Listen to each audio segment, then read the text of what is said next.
The second site, we started in a similar niche and we got it up to profitability within about 6 months. And then over the course of the next year, we made on average around $3,200 a month, I think was the average. And then we sold that for $60K, $500,000 in sales in 2017. Nice. So that's what we sold it with. And this recent site, we actually started up using the same methods in a completely different niche. And we started it in mid-December. And then come April, we made 80K in sales. So we started hitting some crazy numbers. And then we just decided to go and actually take Shopify Capital for the site. And we still own everything about it, but we got the good payout of about $48,000. So we're really happy on that. And we're now able to take that cash flow, invest it in ourselves, invest it back into building new sites, invest it into building out the course more. So living that life. We just living that life. Talking plus living that life. We just living that life. You're listening to the Living That Life Digital Nomad podcast. Hit the subscribe button on iTunes if you're a boss, and check out the YouTube channel for dope travel videos. Chickity check it. What's up? Welcome back to the Living That Life podcast. Today I got a special one for you. I got Trevor of Ecommmerce Paradise. I met him a while back in Chiang Mai, and basically he crushes it with high ticket drop shipping. He's been living the digital nomad life, I think, longer than I have, and he is going to explain the basics of high ticket dropshipping, how he does it, and if it might be an option for you.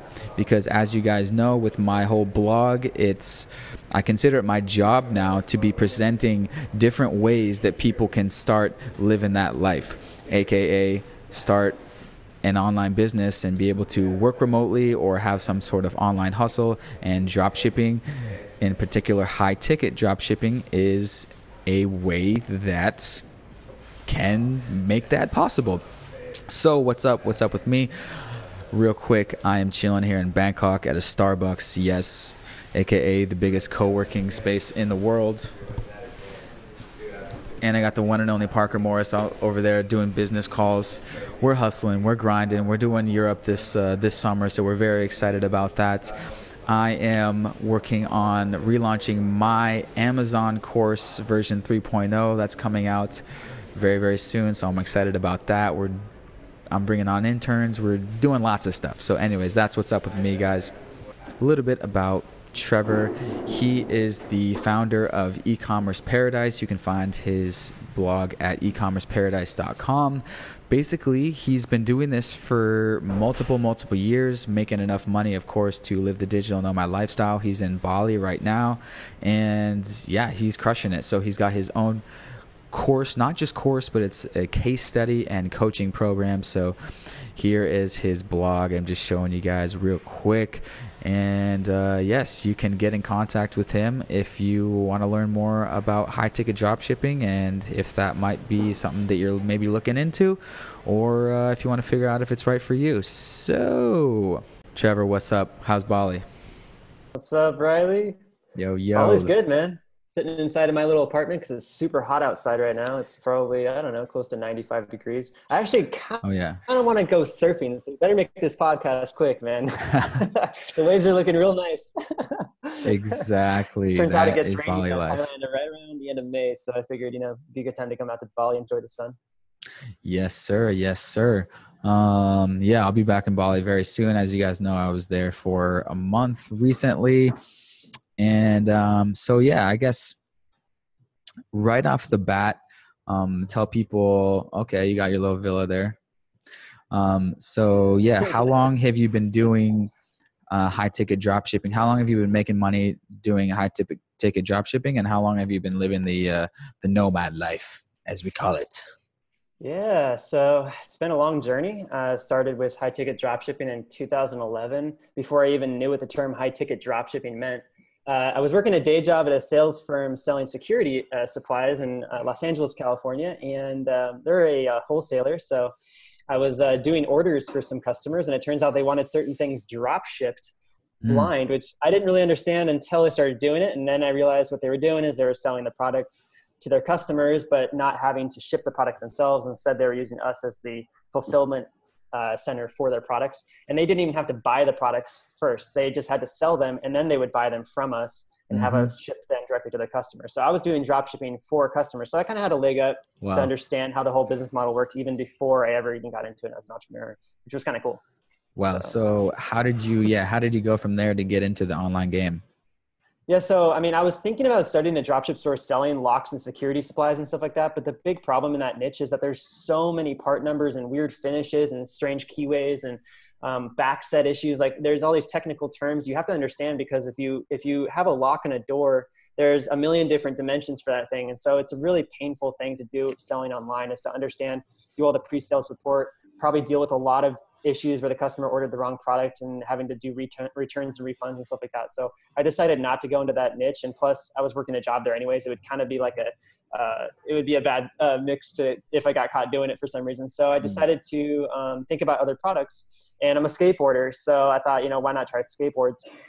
And so I started looking online for suppliers and couldn't really find any. Skateboard industry is all based in the core skate shops. So, it just didn't really work out as far as that goes. I would actually need to set up like a physical retail storefront skate shop or some sort of a big warehouse to get a supplier. And so, it's too bad, but I just wouldn't be able to do that. And the only thing I could do in skateboarding is probably start a skateboard brand. So I did try that for a little bit, started a brand called Beatnik Boards and made a couple deck designs and some shirts, and started with some hardware, and I got them into some shops on consignment and stuff like that. And I made a few sales. It was kind of cool, made a few bucks, but it wasn't profitable and it wasn't worth my time. So I decided to look elsewhere for niche ideas. And I actually ended up running into a locksmith who was interested in setting up some sort of an entrepreneurial business. And so he's like, hey man, I'll buy you a website. And I honestly, back then had no idea how to even buy a website. That was before I even knew anything about that. And he just bought me a website with GoDaddy, I was just so blown away. Like, whoa, dude, we actually own this domain. Like at the time for me, it felt like I had like bought a star or something in the sky, and like I own that star. I just had no idea how websites worked at all. Yeah. So that was it. Okay. I got really lucky. I met a guy and he bought me a website, and that's where it all began. Okay. Wow. Great. Okay. So flash forward to today. I know you don't like to brag about how much you're making, but let me just tell you guys, he's doing this full time for sure. And how long have you been full time kind of going nomadic? And why did you decide to go nomadic, I guess? Yeah, I mean, in the very beginning, it was more about just quitting the day job. That was the main thing. I remember waking up in the morning, having to wake up at like 6:37, or else I'd be late for work. And I would have to go to, thanks, man. That's my Insta. Yep. Yeah. Figure we get some visuals up here while you tell the story. Yeah, there's a long feed there, man. So many posts, 6,077 posts so far. Wow. I've been doing that since 2009, 10? No, maybe like 2011, 2012. So like at least like 4 or 5 years. But anyways, so yeah, once I got to that point in my mindset where I decided that I no longer wanted to work a job, that I was willing to do whatever it took to escape that day job, to escape that rat race of having to wake up in the morning, hustle, drive really fast to get to work on time, like answer calls and take sales for somebody else and make somebody else rich. And then, drive home and just sort of skate and, like do whatever. I was over it. I was just totally over it. I wanted to travel. I wanted to skate and do stuff I wanted to do during the day. So I made that mental decision. That was the decision I made. So I remember waking up one morning, I told myself like, I'm going to do it. So it was like an epiphany, like an aha moment. And that happened around early to mid 2010 sometime. And then so we started the business. It was kind of slow growth, but we were selling online. We actually we didn't start with Shopify or anything like that. We started selling with an eBay alternative called eCreator, putting in some product listings. They were actually driving traffic with Google Shopping ads, which is really cool. And I didn't really even appreciate that back then, but and that's in Bali, by the way, right there. That's a handrail I found when I just got here in Bali. It's pretty sick. Okay. It kind of pans out. You can see the ocean and stuff. Yeah, dude, you're sick. You're sick at skating. That's dope. Yeah. So anyway, just to try to speed up the story, throughout those years, we weren't doing any paid ads, but I did start with WordPress and WooCommerce. And we did end up making $500,000 in sales in 2014. And this is all just while working from home. So basically it was, utilizing every single resource I possibly could on the internet to make money to sell these products. And we got really lucky. We got some really good suppliers and trendy products. And I learned how to do SEO and, do a lot of content marketing, social media marketing. So that was our first thing. But then in 2014, I tried to start a physical retail storefront, and it was a big pain in the ass, man. Wow. It literally took me like 10 times as much money and 10 times as much time. to start up. And it was a big dream I had because I wanted to do it. We were trying to become successful, but there were so many parts and so many weird customers, and it was just in a bad area. It was a bad location. And we ended up just shutting it down 6 months later. We were so over it. And we ran into a lot of issues, but it ended up working out that we got back into our house and we took our website back and started going again. And instead of trying to grow it, I just decided to sell it. So we sold it early 2015, and that was the start of our digital nomad journey.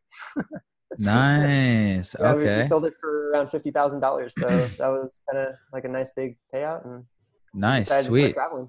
Yep. Awesome. So where did you start traveling? Well, we started road tripping. That was kind of our first thing. I wasn't really like aware of how you could like travel to Southeast Asia and stuff like that and live on cheap yet. So we were just, let's sell all our stuff in our house and pack it into a car, whatever we actually need to live. And so we sold it all on Craigslist for a week or two. I sold my car and we kept my wife's car, and I sold my motorbike and all my bicycles and stuff like that. Everything I sold, and basically got back what I had paid for it. And then we started traveling. So we traveled through all the national parks on the West Coast area, through Nevada, through Utah, through Wyoming, through Idaho, through Washington, down back through Oregon, through California. So we did like a whole road trip that summer and basically camped out at campgrounds. Average price was like $30 a night to camp or something like that. So it was really fun. Got to see all these national parks and do a lot of hiking and stuff like that. So that was a blast. That was a good summer. Nice. And so how have you been based out in Southeast Asia recently, and how did you make your way out here? Yeah, so 2016, we kind of had to settle back down and start making money again. And we decided to pick up an online course to help us do that. And so we did. And we ended up creating another store and driving some more paid traffic, and it started working. So at that point, we had a business again. We had some income. Instead of having to like drive for Uber or Lyft or anything like that, we could actually work online again. So we're like, okay, so now we have another location independent business. What should we do? And I started looking around that time at YouTube, and I found a lot of cool videos on Chiang Mai, Thailand, because it turns out that's a big digital nomad hub. A lot of people go out there. It's very cheap to live. It's very safe. There's a lot of cool digital nomads, people from Western countries and from Australia and from the UK, all kind of come together and they meet up and mastermind and do events and do talks. And there's tons of people to network with.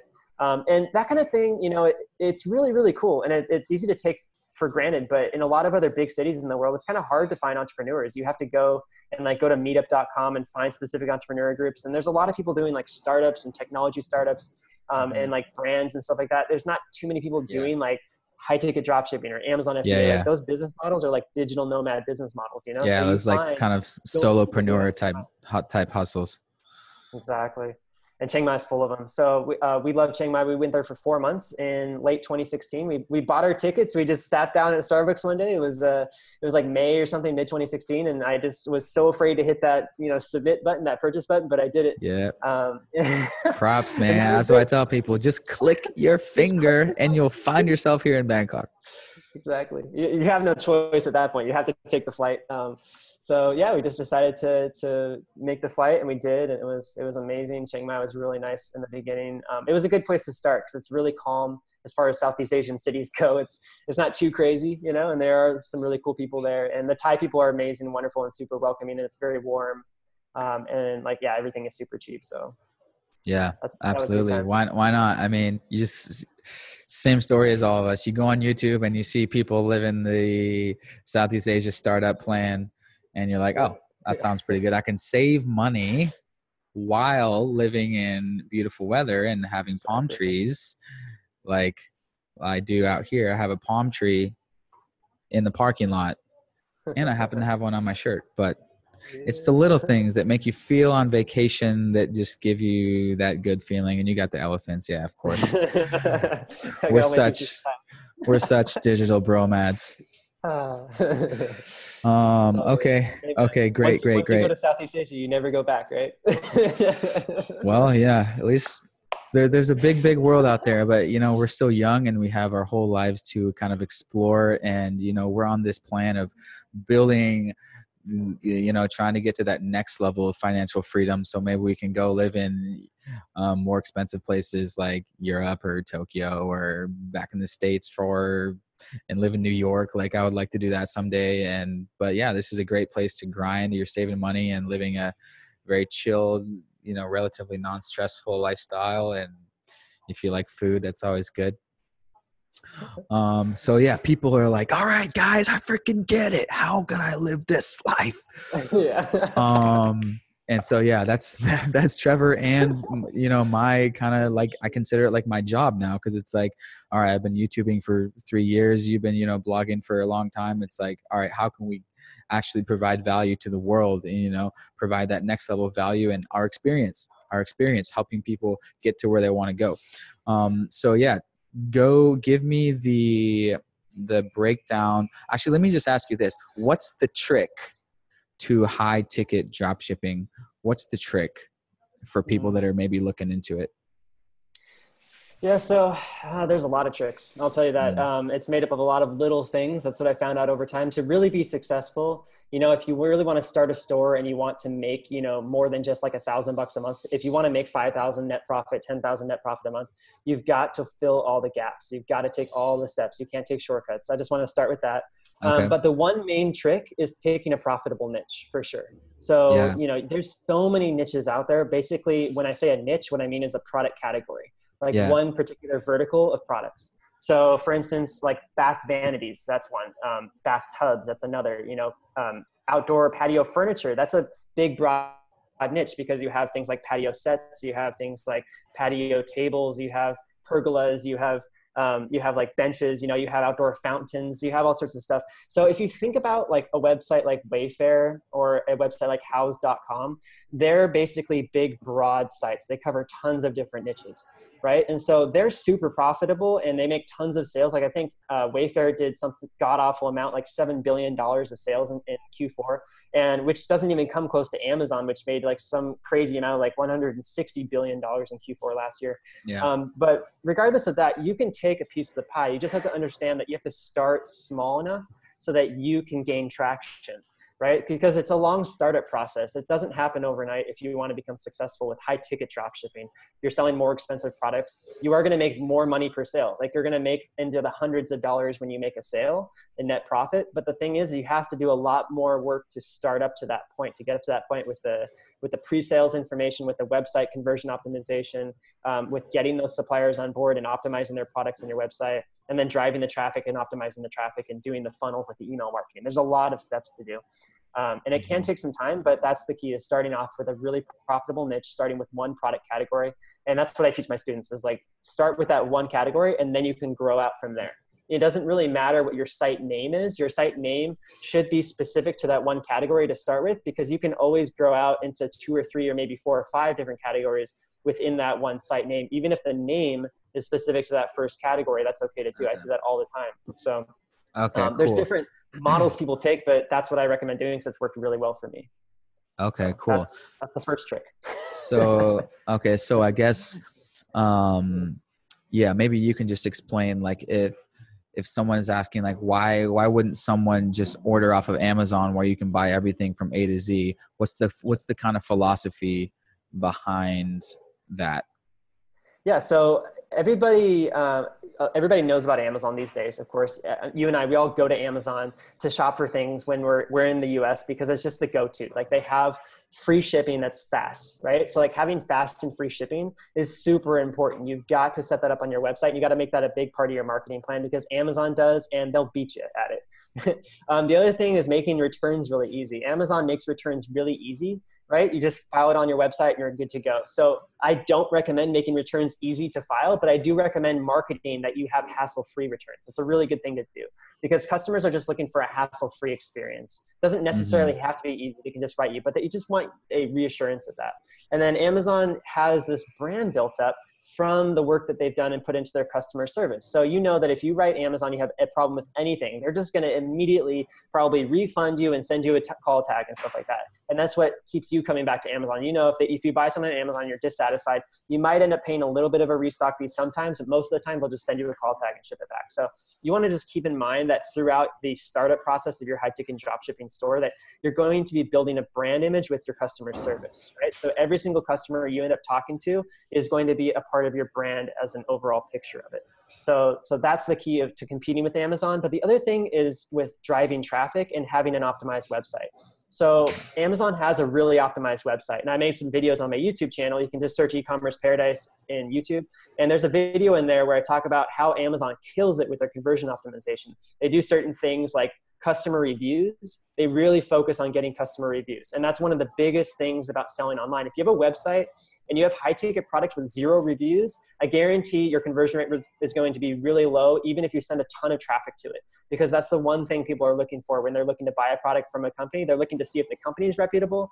They're looking to see if there's other people that have bought from that company that like those products and how the products are, right? Because they can find reviews on other websites. And if they don't find them on yours, then you don't look professional and you don't look reputable. So you got to add reviews to your website.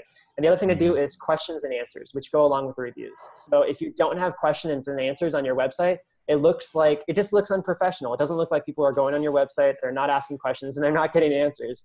And then you can optimize that by replying to all the reviews and stuff like that, making it look like you really care about the customers and just making it easy to shop through your website. Because Amazon, man, they make it so easy to shop through their website. They make it easy to buy more things too. And there's just so many things that they've done to optimize their website. It's insane. Yeah. But you can do it. You can do it with Shopify and the apps. It's really cool. And I know how, and I do it on all my stores and I show my students how to also. It's pretty cool. So Cool. So yeah, I used to dabble in drop shipping, I'll say. And the way that I kind of think about it is like a lot of people like to shop on Amazon, but some people don't. And so this is kind of trying to get, a piece of the waterfall of some people don't like Amazon. Some people would rather buy from the brand website. So yeah, I kind of have to remind myself that not everyone shops on Amazon. And a lot of people don't like to shop on Amazon, especially maybe when they're buying more expensive stuff because they want to deal, straight from the brand. I don't know. They're more comfortable doing that. But yeah, and obviously, the tricks of having a high converting website. I'm sure you're doing all that and you talk about that in your course. But okay, so what is the questions that are coming into my mind now is what is a good conversion rate for a high ticket item, and what is the trick to converting that? Is Facebook retargeting? Is that like the golden nugget, or how big of a part is retargeting, and what's a good conversion rate? Yeah, it's a perfect question. I was actually just about to go into that. So it's good leeway. So the deal is with high ticket dropshipping, especially using a Shopify store, is that you're not going to get a ton of SEO like links right away from the first page of Google. So you've got to be focused on paid traffic. Okay. So especially in the beginning, maybe months down the road, when you get backlinks, when you have more content, you can get SEO and organic traffic and organic sales, which I do. To start off, to answer your question about the conversion rate thing, the average e-commerce store conversion rate industry-wide is 1% to 2%. That doesn't mean you're going to get 1% to 2% though, especially if you're not optimized, right? So I've had stores in the past that are in like really trendy new technology niches that are down in like the 0.2%, 0.3% conversion rate. And it's just because there's a lot of people searching for it and they're not sure where to buy it. And there might be a lot more competition too. So it really just depends on how much demand there is, how much keyword research, how much keyword search volume there is, and then how many competitors there are to buy from. How many like broad site competitors versus niche site competitors there are, and how you are at competing with them. Like how optimized is your website? How filled out are your product descriptions? How many reviews? How many, you know what I mean? And yeah, then a lot of factors. Exactly. And then to answer your question about the traffic and how you drive traffic. Yeah, I guess, where do you get traffic? That was my kind of next, I should have asked that first. How do you get traffic, man? How do you get the sales? People are, I'm thinking like, all right, so Amazon, the big difference between the Amazon FBA and dropshipping is the Amazon FBA, Amazon is kind of giving you that traffic if you want to think about it. So you're paying the FBA fee as kind of your traffic. And with dropshipping, having, yourstore.com, you have to get the traffic.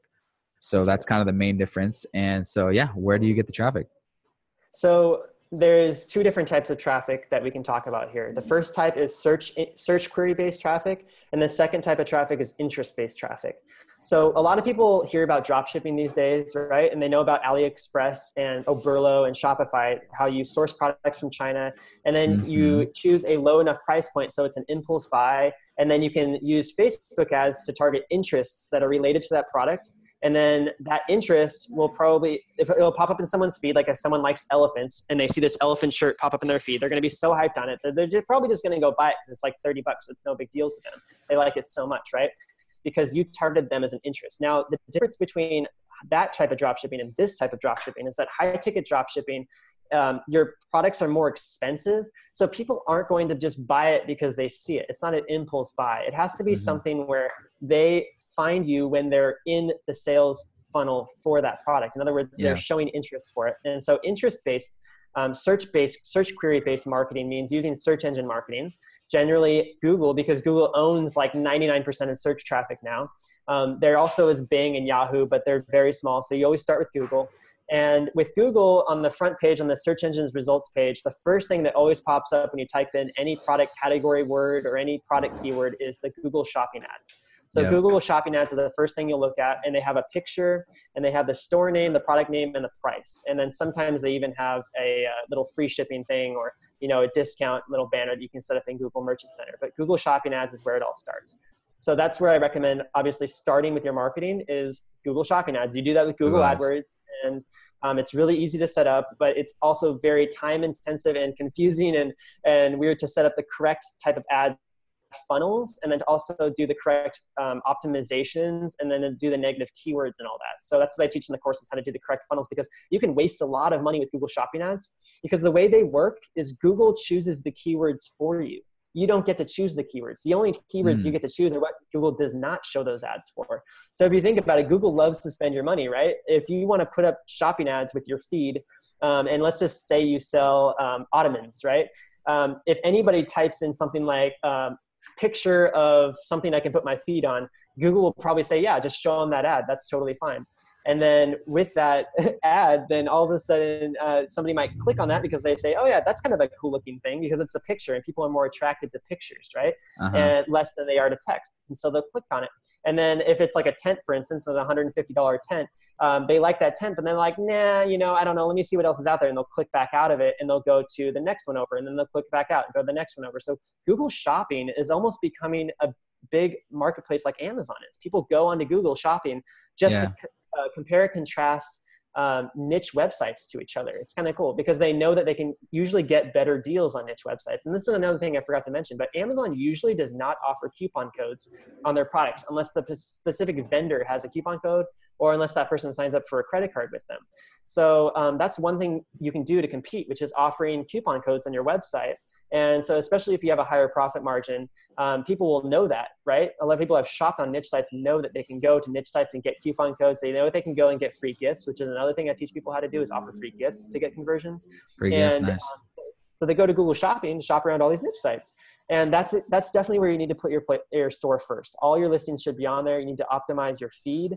You need to put them in the correct Google product category. You need to optimize your funnel. So you're only spending a lot of money on, really specific long tail keywords related to those products. You're not wasting money on, generic keywords that have nothing to do with that and that don't show any buyer intent, and so there's a lot more that goes into that, but that's where you start. Got it. So, when me and Park were dabbling in the drop shipping in our early days back in our apartment in Seattle, and wait, are you from Seattle too as well? Yeah. Oh, Finney okay. Ridge, you know where that is. Okay, yeah, I forgot. Yeah, let's go. Seattle, yeah. Reppin'. PNW in the house. Yeah. So we were doing I remember the PLAs, product listing ads, and for our stuff, I was doing inflatable jacuzzis, and Parker was doing batting cage equipment. Okay. And so we were just doing PLAs. And so I think maybe that's just the start. And we didn't really do anything after that, like no retargeting or I call it tricky traffic. And in order to make enough money for a sale in order to get enough clicks, to get enough traffic, to get one sale, it would basically break even. And so what are the tricks after Google Shopping ads to, what are the other tricks for traffic? For sure. And I just want to throw in there really quick that you can optimize your ad spend with Google AdWords too. You're not stuck always paying those really high cost per clicks. Like I know some of the home-based niches can cost upwards of $1 per click. And like you said, if you want to get 100 clicks to make one sale and you're paying $1 per click, you're paying $100 for those 100 clicks for that 1% conversion rate. And if you're not making like $150, $200, $250 on that sale, you're screwed. And that's another thing that goes back to niche selection is maybe those jacuzzis are like $700, $800 each. You need to be selling products that are like up in the $2,000 plus category, you know? And yes, it takes more pre-sale support to sell stuff like that, but you're going to make around 20 to 25% gross profit. So when you sell a $2,000 product, you're not making $100, you're making like $500 per sale, or maybe even more depending on the supplier, right? So that's another key to profitability is your price point, and then optimizing your ads so you're not spending so much. And then once that's fixed correctly, like once you're making enough profit per sale and you have that conversion rate in place, you can drive more traffic, and then you're getting sales, and those are paying for the ads easily, even at like a 4x, 5x level, which is what my stores do. And from there, you have to drive targeted traffic through retargeting. So there's three main ways to do that. The first way, which is really easy to set up, is email marketing.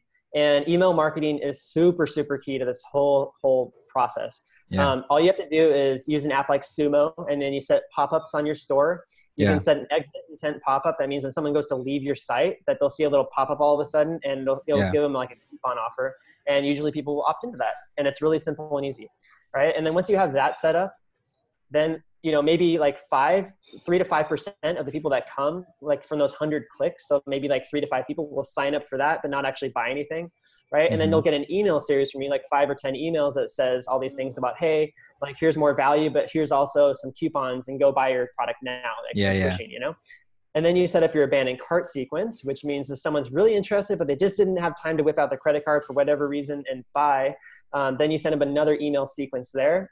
Right. And then after the purchase, you got to send them like a post-purchase upsell sequence. So if you have like white glove delivery or other things, you can make your sale more profitable. So that's a way to raise your conversion rate and also make your sale more profitable. And that's all going to drive money back into your marketing budget, which you'll be able to drive more, you know, clicks and more traffic, which then drives the engine more. Okay. And then the second way besides email marketing is Facebook retargeting ads. Yep. So these are specifically Facebook dynamic product retargeting ads, meaning the only ad you're going to show to people is when it pops up in their feed, it's products that you've seen on that website before, the same products you were browsing. So the Facebook pixel will be able to pick up exactly what those products were that you were browsing on the website through the cookie. And then it'll bring it into Facebook, and then you'll have some copy up there that includes your unique selling proposition and a call to action with urgency and scarcity, and social proof, right? All those things are really important to throw into an ad really quick. And then those get people back in because you know what? They've already shown interest in your product. They want to buy it for sure. They're interested in buying it through search engine marketing. Now you're targeting based on their interest of showing interest. That's perfect. So if you hit them with an email and you hit them with an ad at the same time, it's like a double effect, right? They saw the email, they got the notification, and now they see your ad because they're browsing Facebook. Like, all right, these guys really want to sell to me. They look professional. They're marketing to me really good. Let me just go and buy from them right now. I know I was busy earlier, but now I have time to do it on my computer or something like that, you know? So, nice. And by the way, really quick, I want to throw out there that a lot of people don't realize that a lot of shopping happens on their mobile phone now. Like everybody has a mobile phone. And the thing about that is not everybody has time to buy stuff on their mobile phone. And when it comes to buying expensive products, usually you're not going to make that purchase on the mobile phone, right? You're going to set it down, think about it for like a day or so because it's like a $2,000 item. And then you're going to go back to your computer to finalize that decision. So what I realized is that if I optimize my bids for people that are coming to their computer and typing those things in again, like sometimes they don't even go to Facebook. They just go back into Google to see if you're going to show up. And if you bid way higher on those computer searches, then you'll often get those sales. So that's another thing I teach in the academy is how to do that, to optimize for the device they're using, because that's really key. And then the third way to drive traffic, I want to make sure, is with organic traffic, right? Those are all paid avenues, and there's more paid avenues, but those are like the main ones. And we talk about like the 80-20 principle, Pareto's principle. It's like 20% of your work gets 80% of the results. And I always just do that, you know, like just set up your Google ads, set up your Facebook ads, set up your email marketing, and the rest of it can be done with content marketing. So content is really key, and content really helps you drive all these other paid traffic channels, right? Content helps you build up an email autoresponder. Content helps you make YouTube videos, which I really recommend for dropshipping, especially with high ticket stuff. As people want to learn more about the products they're buying, you can make slideshow sales presentation videos. And that's a really great way to drive traffic from YouTube and to also retarget people using YouTube ads later on. And then you can set up Google retargeting ads through the display search network. but it doesn't really work as well. I don't really get as good results with that as I get with Facebook, because people are going to be searching on blogs and ads pop up, and it's kind of, you know, interruption marketing in a way. So really I recommend sticking with Google, email, Facebook, and YouTube videos, doing blog posts, really long blog posts and things like that, and filling out your product description and content marketing. That's a good foundation for all this. Nice. The other traffic source that comes to mind is, have you had any success with influencer marketing, or know anyone that has with this type of thing? You know, I do know a guy that does a lot with influencer marketing. I'm not exactly sure what his niche is. He's never revealed that to me. So I don't have him as a case study, unfortunately. The thing about high ticket stuff is that it can work with influencer marketing. You just have to make sure the interests are correct. I don't do a whole lot with it. And I do see a whole lot more of influencer marketing working with lower dollar products, especially because, see, an influencer is someone you want to actually get their hands on the product. That's the key to making it work, is that if you can get that product to the influencer, then they can test it out. They can do a video with it. Like you see Casey Neistat, for instance, always doing videos on like electric skateboards and stuff like that, because that's what he does. He rides around electric skateboards all day. So now you see all these companies sending him electric skateboards, electric bikes, electric scooters, all these electric vehicles, because they realize this dude's an awesome influencer. He literally gets millions of views on every single video. Let me ship him a big product, you know, and do it. So if you're a brand, your profit margin is like 50, 60, 70% on those products, because you're actually manufacturing in China and importing, you can afford to do that. But as a drop shipper, your margins are 25%. You can't afford to go do the marketing your brand should be doing by sending it to influencers. So the best thing you can do is just reach out and ask for like social media, like hookups and stuff like that, and just like communicate directly with your customers, communicate with influencers on social media, and see if, you know, they're interested in maybe like shouting you out or something like that. You can do shout outs and things like that, but it just doesn't work as well, you know, because the products aren't in your hands. So if it's possible to get them your product, then maybe ship it to them, you know, but that might be expensive for you. Yeah. That's the problem. If you want to go out and private label a product that's in your niche, then sure, that would work. But the thing is, it's right. Yeah. It's not even your product. Yeah. So what's the point of it? You're only making 25%. It's just not great. And the key with this business model is you don't even want to work on that high top of the funnel stuff. You just want to capture those low hanging fruit, the bottom of the funnel, people that are ready to buy and they're searching that product keyword in Google. You know, that's who you want to target, and you want to get them back to your store and you want to close that sale with them. You want to have the phones ready to take that call, because sometimes people just want to make the sale over the phone. They want to make sure you're real business. You want to write back to emails. You want to have that live chat ready for people and stuff like that. So that's how that's the 80-20. Sweet. That makes a lot of sense. So that leads me into the next thing, is how automated can you get this? And, you know, per store, how much work does it take, you know, per week, or how much do you work on each store per week for someone that's, you know, thinking about getting into this type of thing? They want to know exactly the expectations. Yeah, it's a great question. And of course, everybody's wondering that before they get into a business model. They're wondering, how much work is this going to take? Is it really all that passive? And the answer is no, it's really not all that passive. You can get sales passively on your Shopify store. Like last night, I got a nice cha-ching. I think it was like 5 a.m, kind of woke me up. I had to try to go back to sleep. So you get sales in the middle of the night. That's great and all. And those sales will probably go through passively as well. Now, with that said, there's some sales that are like in the $3,000, $4,000, $5,000 range you can make, but you might have to take a phone call on that. You might have to do like a sales presentation and just talk to the guy and make sure, you know, the needs are really there and it's the right product for them and stuff, and then close the sale, and you might make $1,000 on that sale. So, you know, there's $500 sales that you make $50 or $100 that are passive, versus there's $5,000 sales that you'll make $1,000, even up to $2,000 sometimes that, but take a much more work upfront, pre-sales and after sales support. So with that said, it also depends on the niche in the store. If your store is really big, if it's making like somewhere between $50,000 and $100,000 in revenue per month, you're going to be on those phones like all day long, emails all day long. And at that point, you really need to hire a virtual assistant or even a virtual assistant team to help you run the business, because otherwise you will get completely burnt out. Because when it comes to pre-sale support and then after sale support and then follow up and then making updates to the website, things can get so convoluted and so confusing that it's just really hard to keep up with everything. So at that point, you need to hire a VA team. And when you have a VA team, you just have to manage them, and they do the work for you. They take the calls, they do the emails, they do the support and stuff like that. They do the sales. So at that point, it can be a lot more passive. So I would say from 0 to like $2,000 or $3,000 a month. It might take you like, I don't know, a few hours a day at the most to run your business. Honestly, probably a lot less because you just won't have that much going on. So, you know, truly speaking, that would be like the 4-hour work week, right? In the very beginning, but you're not making the income that you want to see yet. So in order to get up to the income you want to see, like you want to see like $3,000, $4,000, $5,000 a month, you're going to have to start spending more time every day doing stuff and processing orders. But still in reality, it doesn't take much time to process orders. It doesn't take a whole lot of time answering emails. Phone calls are usually pretty short.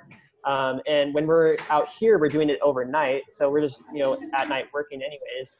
Out in the States, we're doing it during the day. So we're running around all over the place and doing this stuff. And it really doesn't take that much time, honestly. But once you get into that like $5,000 plus range, then, and that's right around when you hit that like $50,000 a month level in revenue, you're gonna have to start outsourcing. There's just no question for sure. And then you're gonna spend probably, I would say, at least a few hours a day, you know, maybe 4 or 5 days a week. I would say probably like 5, managing this stuff. And that's about normal, you know. I mean, you just wake up in the morning, you do like an hour of work, you know, afternoon, you find an hour or two, and then at night you maybe do a few more hours. And it really just depends too on how much you want to grow your business, you know, like, are you cool with business being where it's at, or do you want to scale, you know, and that's going to take more time. So, but that's about it, you know, I like how you say that. It's less time than a normal job, and it's way more money. It's way better money too, in my opinion. I love this money, passive money. Most of it. That's a great way to put it. Less demanding than a regular job, and you can make as much or more if you want to, because it can be scalable, and you can do it from wherever. You can be working from wherever, working from home, you know, the dream, or working from a tropical paradise. Ecommmerce Paradise. You don't have to be in the US to start a US business anymore. You can be in the UK, you can be Australian, you can be even Thai. Like I have a Thai student, I have a Malaysian student. They all have US based businesses. So you can go to the US and start a business if you're outside the US and you want to travel and do the travel lifestyle and stuff like that. And it's really easy. The US, they let you set up an EIN. They let you set up an LLC out there. You can get a business bank account with TransferWise, and that's free. And then you just have to go and set up a seller's permit in one of the states that you're going to be, that your LLC is located in, and you're good to go. So, and I cover that whole process in the course. So it's fairly simple and straightforward. It's not that hard to do. Yeah, that's great to know. It doesn't cost that much money. That's great to know. So I guess back to the scaling a little bit. What is kind of your method? Do you focus on one store at a time, or do you have multiple stores? And do you have a VA team yet, or when you get to a certain level, do you sell the store? So yeah, what's kind of your strategy and vision with growing? So yeah, definitely multiple stores, 2 or 3. But the problem with having multiple stores is that your attention is diverted a few different places. Because if you look at any business, it might start off with just a few things to do, but it turns into this fractal of things to do, like things to do all over the place, because you own the business.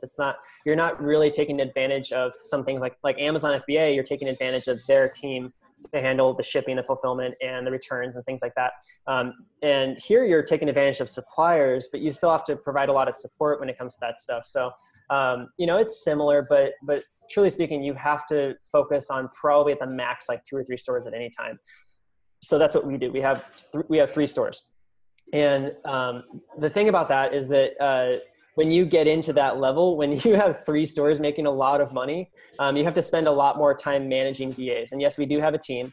And the thing about having a team is that you have to hire specialists. You can't just hire like generally broad VAs. I do recommend hiring a data entry VA, which is kind of like a guy that will just literally do exactly what you tell him to do, or a girl. But have a team of people that, like, one person knows really good how to upload products to your website. One person knows really good how to set up email campaigns. One person knows really good how to go manage your Google AdWords. One person knows really good how to do each little process in your business, because each process matters. And having one customer service rep per site is important as well, because there's so much business that happens just in one website and all the suppliers and stuff, that if you try to have one person manage multiple websites, it can get really confusing. So one rep per website. And then we're not at the stage yet, but you can go hire a business manager, someone to replace actually yourself and go manage your business. But honestly, I don't like stepping out of my business. I like being in the business, because then I know that everything's working properly. You know, I always like driving manual stick shift cars and driving motorbikes that are, you know, clutched motorbikes. It's just a lot of fun being in your business and actually running the thing and managing it myself. So that's what I do. But yeah, I definitely recommend doing that. There's no better way to even start or scale a business than to have all these subcontractors working on your business. Yeah, and I use yeah. Fiverr for project-based work, and I use onlinejobs.ph for customer service reps and data entry VAs. Oh, And great. data entry is kind of like having project-based VA, but you have one guy who can basically do anything that's super simple, kind of like a computer program. You just kind of write out a quick instructional guide, make a video, and then send it to him. And if it's like a process that you have to repeat over and over and over again, it's going to take you a lot of time and make you want to blow your brains out. Just send it to this guy. He'll do it for you in like a half an hour to an hour, you know, and it costs maybe $3 to $4 per hour, generally speaking, depending on how much experience these VAs have in the Philippines. And so it's really good. A lot of our project-based work is done in India and Bangladesh. Our customer service and other data entry stuff is done in the Philippines. So it costs a lot less doing things that way, and you can manage them. And you just have to make sure you go through the hiring process for the customer service reps really, really good, because if you don't, you can totally screw it up. And customer service is so key to your business branding. You have to make sure you hire the right people and that they have a good attitude and they are really, truly helpful and sympathetic with your customers. And then they're just intelligent in the first place, and they're able to solve problems. Smart people, yeah, exactly. It's super key, man. You can't, cut short on that stuff. So okay, cool. Yeah, I'm gonna pick your brain on that interviewing process, because I've been trying to build my team of, smart people, and I'm like, what does it take? Like, do you have to send them like an intelligence test? Like, anyways, I'm still, I have a few VAs, but always looking for, there's always room to improve. One of the keys there is go ahead. You can actually make test phone calls to your business as if you were a customer, and just throw like a really hard problem at them and see how they respond, and do that within the first few days of hiring them. Just act like somebody you're not. It might seem weird at first doing that. You could even hire like a secret shopper service to do it for you, but you can just do it yourself. And that's a good way to test them out, to see within the first few days of hiring them, to see if they're even like going to work or not, Great. So, okay. So if they are, they'll be proactive. I'll try to handle the issue. So your customer service people, like they're answering emails, live chat, and phone calls, basically? Correct. Yeah, exactly. And do you still take some phone calls yourself, or? Yeah, if it's like a big problem customer, or maybe it's a big sale or something that we just really want to make sure it gets handled correctly, then we can have them forward the call to us. Okay, so you'll be like the boss. You'll be the escalation. That's correct. Big boss closed the sale, and that makes sense. Can I speak to the manager, please? Yeah. Okay. Right. And you're like the manager. All right. That makes sense, because you're closing. Like I used to go door to door. I'm only making like, $50, $100, $200 commission, and you're making like more than that. So it's definitely worth your time to take even like an hour with the customer. Make $500, like make a couple $100 for sure. And if you really delight them, the lifetime value of the customer will be higher too. They'll probably come back and refer people to you and stuff like that. Especially with more expensive products, a lot of times you're selling to older people. And the cool thing about older people, like the baby boomers and the late baby boomers, is that they love to talk to their friends about everything. And they just talk. So they'll actually tell their friends all about you in your store, and then their friends will all come by from you too. So it's definitely worth your time. Nice. Yeah. Whip out your little customer service hat and do them good. Yeah. The Rolodex. Yeah. Okay, cool. So let's go.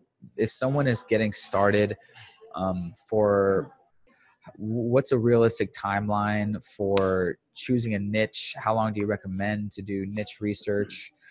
And what is the overall niche research process look like? And then after that, you can quickly answer, how long does it take to set up a site and get all the products on there? And how long does it take to get up a site to par with, and do you use VAs usually to set up the site? All good questions. I'll answer all three. So for sure, the first thing I want to point out is that it depends on you. It depends on the person, right? Yeah. It depends on your ability to make decisions, right? Big, important decisions in your life. So if you don't know how to make like decisions on a daily basis, just go outside and start practice making small decisions, because small decisions will lead to the ability to make big decisions. And decision making is a lot harder than it seems. And for some people, man, they just can't make big decisions, like what niche to choose. At the end of the day, you just have to make sure that niche fits the criteria. The pricing criteria is there, the search volume criteria, the competitors, the suppliers are there.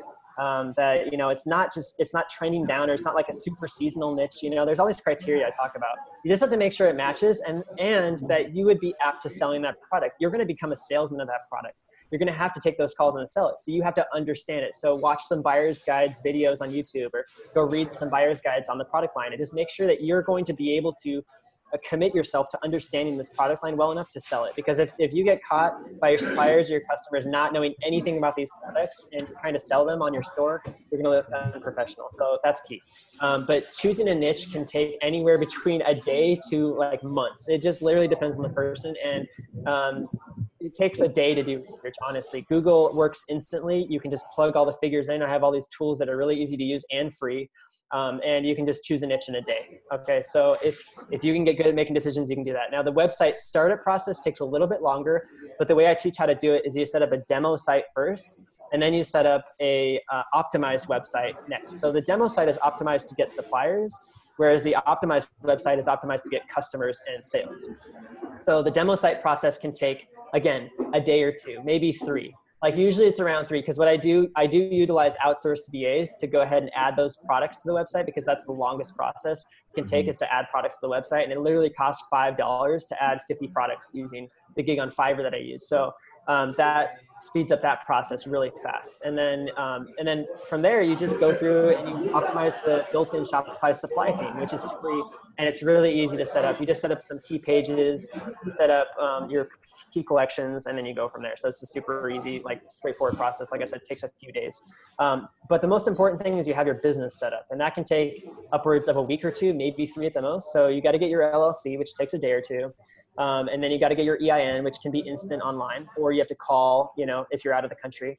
And then you got to get your business bank account once you have that, which can take a day or 2, or online if you do TransferWise if you're out of the country. And then you got to go get your seller's permit, which is key. And the seller's permit in Wyoming can take, upwards of a week or 2 to get. And it's different in every state to get a seller's permit. Like Florida's seller's permit is different, California is different, Nevada is different. So it just depends on that. But that process can take a week or 2, which in the meantime, you build your demo site up. So you're a couple of weeks in, you've got your business all done, you got your seller's permit, you got your demo site, and now you got to go get suppliers. And this is like the scariest part for a lot of people, is actually getting on the phone with these suppliers, which are basically just you working for some company out there trying to sell products, having a day job. So it's like you're talking to either another entrepreneur who owns a small business, or you're talking to a rep who works for a bigger business who just manages their dealers and their wholesalers and stuff like that. So you just have to get in the right mindset that you own a business, you're a business owner, and that you are providing them services that's marketing, and also taking a lot of things off their hands, like customer service and stuff. So they want you. Most of these people want you, unless they're like either too big or they got other things going on, they're selling direct. So that process can take either a few days or a few weeks or a few months. It just depends on your ability to make those phone calls, to send those emails out, and to get those suppliers on board. But then once you do that, I usually recommend getting at least 3 to 5 suppliers, and then you add all this stuff to your website, which the optimization part does take quite a bit of time. I would say it can take anywhere between a week or 2 to like a month or more, depending on your ability to sit down at your computer and get the work done every day. It's different for somebody if they work a full-time job, and they're trying to start this up, because they're not going to have all the time in the world. It takes more time. If somebody has a family, for instance, like there's a lot of other obligations people have in their lives that you got to try to maybe cut out some of those things. And if you want to start this business and you have a family and you have a full-time job, you've got to get rid of the Facebook feed time. You got to get rid of the TV time and the movie time. Yeah. You got to get rid of the talking with friends all the time. You got to get rid of the parties and stuff like that. And it's just a quick sacrifice. It doesn't have to you don't have to do that the rest of your life. You just have to get rid of that time for like a month or 2. And that's it. So if you're willing to sacrifice some time for the next month to get this business started, I guarantee you can start this business within a month or 2, and then get it going and start sending paid traffic and getting sales by your second month, guaranteed. It's not that difficult. You just have to be willing to make those sacrifices. Okay. Yeah, that's good. Like as always, same with Amazon FBA, same with any business. It's up to you how much time you want to put into it, but you can do it on your own time, because you're starting your own business. You're starting a real business. You're starting an online store. So yeah, like me and Parker did, we cut off the TV, started consuming only YouTube on, things that were relatively more productive than, watching every NBA game. But yeah, that's mindset stuff. And people watching this interview and listening to it are probably already there, like going towards that path. So they already know it's good. But okay, so let me do a quick recap of the whole dropshipping process. So of course, you're going to start by choosing a niche. And then after you choose a niche, then you make a quick demo site of, your niche yourawesameniche.com. And then that demo site is going to allow you to look reputable to suppliers. So you're going to call like these are like manufacturers of these, like, let's just say like the coffee makers or like the tents, like the example that we just saw. You're going to call all these tent brands and you're going to ask, hey, I'm an online retailer. We'd like to carry your brand. Is that the gist of it? Yeah, so we kind of skipped a little thing, didn't we? Let's get into that. So when you're doing your niche selection research, what you want to do is you want to find your competitors. You want to find other niche specific dropship only stores that are selling, because the key there is that you want to find people that are doing what you're doing. So, and you also want to find them that are only doing dropshipping, so that you know that all their suppliers they list on their website are dropship friendly suppliers. So they offer dropshipping accounts. They do dropshipping with their online dealers. So once you have that list of competitors, you go through their website and you find all the suppliers, and then you make that full master supplier list. And that supplier list will usually be brands. And sometimes like 2 or 3 or more brands are shipped and owned by the same parent company, which is like a distributor or something like that. You find that a lot. But yes, you do want to get accounts with brands. That's the key thing. And those you can find on your competitor sites. So that's how you do that. Okay, so you use the competitor sites to figure out, all right, which brands are already doing this essentially. Correct. And you find them through Google Shopping, just like you were a customer shopping for them. So. Boom, done. So yeah, of course, way more details on your course and program and YouTube channel and all the details of all this. So yeah, after that, I guess you have multiple brands on your store, get the traffic like the methods that we were talking about, fulfill it. Basically after you get an order, you're basically taking the customer has already paid you. Then you are basically taking their name and address and forwarding the email or whatever to the distributor, and they're delivering it right to the customer's doorstep. That's correct. All right, cool. So yeah, there's that. And then, of course, all the optimizing your site, and then like slowly adding more products, adding more products and optimizing the marketing. That's right. Yep, it is a laborious process, but if you don't mind sitting down at your laptop, at a co-working space for a few hours a day for a few months, then you'll get it done. Yeah. This whole laptop lifestyle is, people listening to this, people listening to this are probably already down with it, but like, it's definitely not for everyone. But you're probably not consuming this piece of content if you're not already into it. But like, most people at their jobs are sitting in front of a computer anyway. It's more of the biggest thing though is that, man, like working on the computer can be some of the hardest work you'll ever do in your life because of your brain. Like we're not wired to do this kind of stuff. We're wired to do work out there, like where we came from, our evolutionary traits. We're wired to go run. We're wired to swim. We're wired to ride a bicycle. We're wired to interact with people. We're wired for driving and transportation. Like we're not wired for computer work. So like we're kind of sort of like evolving as a species, learning how to do all this stuff on computers. Because if you think about it, like computers haven't been around for that long. Like, I mean, in the 1980s, they started doing computer stuff, which is only like 20 years ago or 40 years ago. So that's crazy to think about. But think about like how the future generations are going to grow into this, how we're making them used to smartphones and using laptops and technology is changing all the time. So, future generations are probably going to have like new evolutionary traits where they're better able to deal mentally with the issues you come across on a computer. Because some of the technology issues can drive you nuts, man, especially like just dealing with them sitting down. Something's not working like with the code. It's just like, oh, why, and you kind of get mad sometimes. And I mean, that's just something you have to learn to deal with and learn how to cope with. It's stress for sure. Yeah, for sure. Technology is a double-edged sword. It always has been since the invention of fire.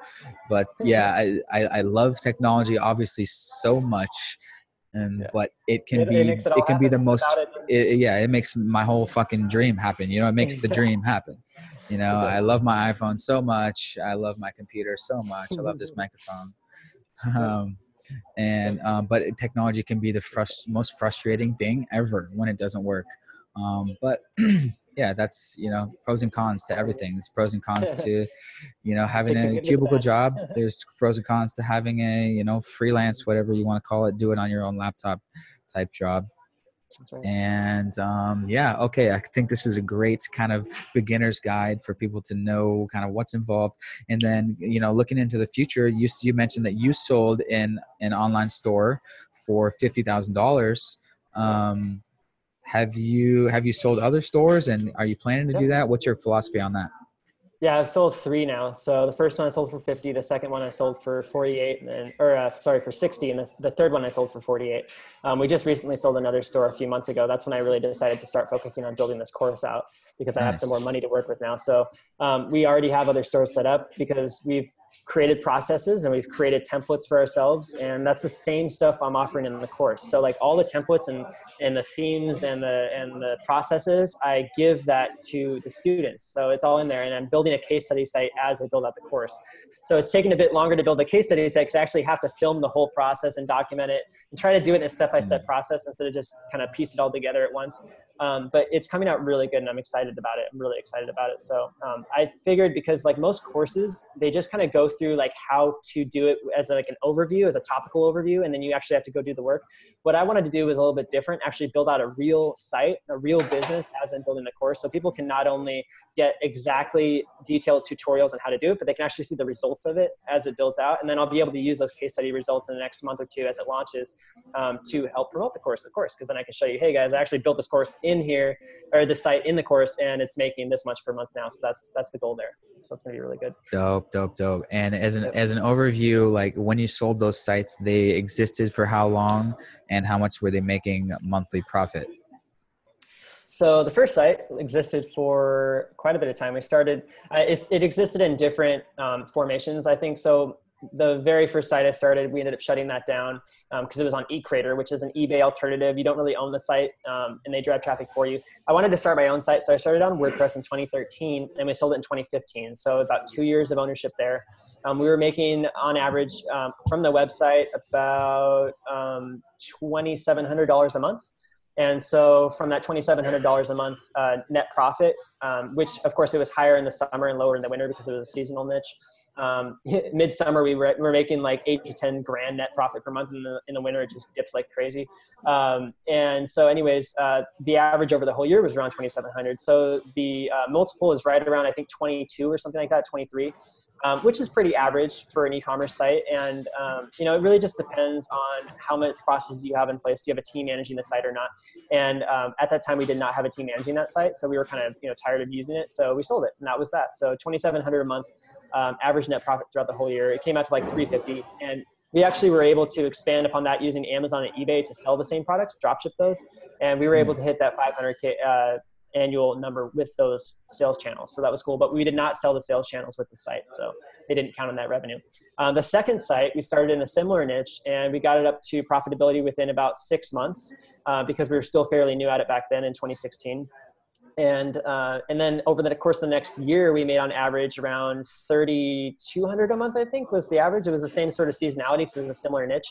And then we sold that for 60K, which is actually discounted. We were going to sell it for about 80K, but it just didn't work out because the niche was it's very complicated. There's a lot of after support issues and stuff like that. People have to deal with. So it's kind of a headache niche, and really, it was a little bit people want to buy passive cash flow businesses, right? Like who would want to buy a store like this? Yep. And the other thing on that one is we had recently fired our VA before we went to sell the site because she was just messing up, and the guys were willing to take it on because they already had a customer service team. So we got a little bit lower than we wanted to get for it, but that was okay. We still made pretty good money. And yeah, that site did a similar number of $500,000 in sales in 2017. Nice. So that's what we sold it with. And this recent site, we actually started up using the same methods in a completely different niche. And we started it mid-December, and then come April, we made 80K in sales. So we started hitting some crazy numbers. And then we just decided to go and actually take Shopify Capital for the site. So Shopify Capital, if you guys don't know, it's a program where you can get a mass influx of cash flow in exchange for a merchant cash flow percentage of your incoming sales. So the deal with that is that we basically just turned down our ads a lot. So our ad spend is close to $10 a day instead of $100 a day. And we're still getting sales because we have a little bit of ads up, and our website is super optimized. We have our email flows, our Facebook retargeting is still working. And so we are spending money on that site still, and we still own everything about it, but we got the good payout of about $48,000. So we're really happy on that. And we're now able to take that cash flow, invest it in ourselves, invest it back into building new sites, invest it into building out the course more. So it's working out really well for us. And yeah, we don't, have to pay it back at any certain time. That's the best part about Shopify Capital, is that they'll actually hook you up as long as it takes you to pay that out, that's what they do. They just take money out of your sales. So when you make sales on that site, it just goes back to paying off that capital. And with my current calculations, it'll take us about 1.5 years to pay that site off, and we'll own it again. So it's a good way to get some investment. It's just like selling a site without having to sell it, which is kind of cool. Got it. Yeah, Amazon does the same thing. They'll offer you capital. So if you see more opportunity somewhere else, just, go for it. But you got to be willing to work. That's the thing. You can't get lazy. Money can make you lazy. Do not get lazy. Yeah. It's the grind, it's with this online game, the sky's the limit. You can go as far as you can, as far as you really want, whatever you're comfortable with. And just real quick question at the end, like someone buying your sites, are these like usually bigger sites that want to buy you up, or are they just like internet investors? Yeah. Who was the typical like buyer for a small niche site?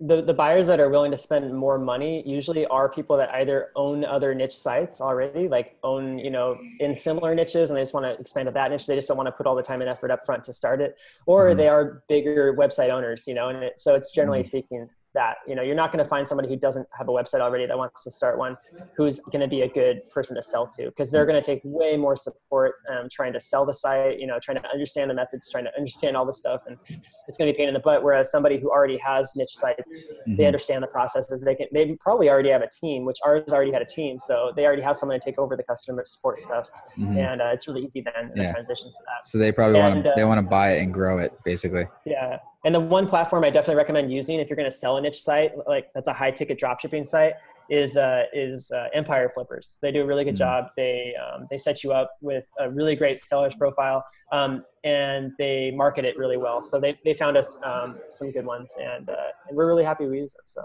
definitely recommend Empire Flippers. I know Empire Flippers myself. Yes, I know Greg over there at Empire Flippers. I met him in Saigon. He was actually a fan of my channel, and he recognized me at a bar in Saigon one time. A guy that works for Empire Flippers. But okay, dude, I think this is great. I want to go do this. But hey, I'm only one man, but yeah, I'm trying to get more VAs. But no, yeah, this is great.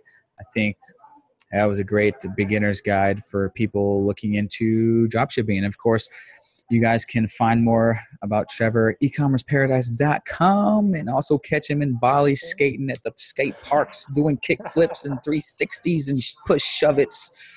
Kick push, and all. Kick push. You can catch him kick pushing in Bali. And yes, also check out his podcast, right? Ecommmerce Paradise podcast.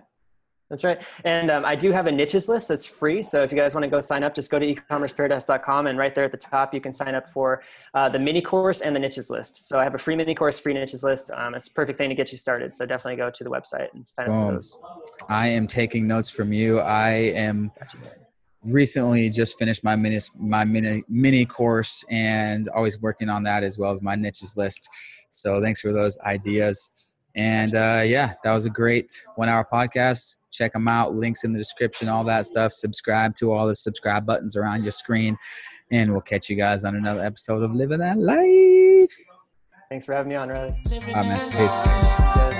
We just living that life. Talking flies, living that life. We just living that life. You're listening to the Living That Life Digital Nomad podcast. Hit the subscribe button on iTunes if you're a boss, and check out the YouTube channel for dope travel videos. Let's get it.